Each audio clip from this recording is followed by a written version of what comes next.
Okay. So I want to go back to the point of the soldier who, when Jesus breathed his last breath, and he gave up the ghost, as people say, and it was a soldier standing by, and the temple was split in two, right? And the soldier said, wow, once he saw this temple split in two, he really was the Son of God.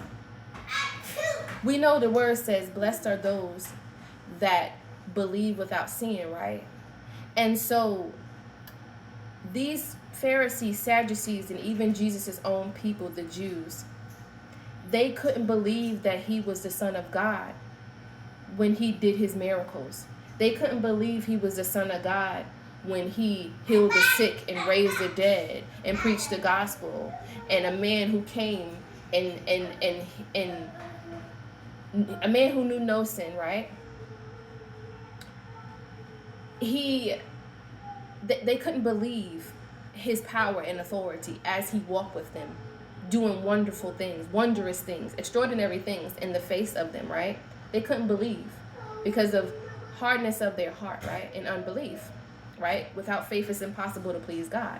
And so, although these are the same people that sent him to the cross, right? That accused him, that chose Barabbas over him, God still stayed on that cross. Yes, he could have gotten down from the cross and saved himself, but he stayed on the cross even for those people who crucified him, right? And so even in their unbelief, they couldn't believe when he was right in front of them. And now, just as the soldier, they believed once they saw, wow, he rose again. They believed once they saw the temple being split in two, because he said he would destroy the temple and rise it up in 3 days, right? He was talking about himself, but again, he had to show a literal sense of what he meant, right?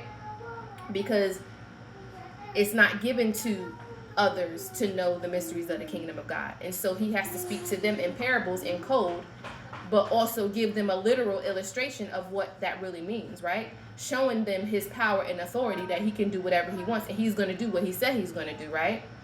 And so they couldn't believe until they saw him resurrected. And they couldn't believe until they saw the temple actually split in half, right? But either way, he still died for them people. But they had to choose, right? They still had to make the choice to choose Jesus, right? And so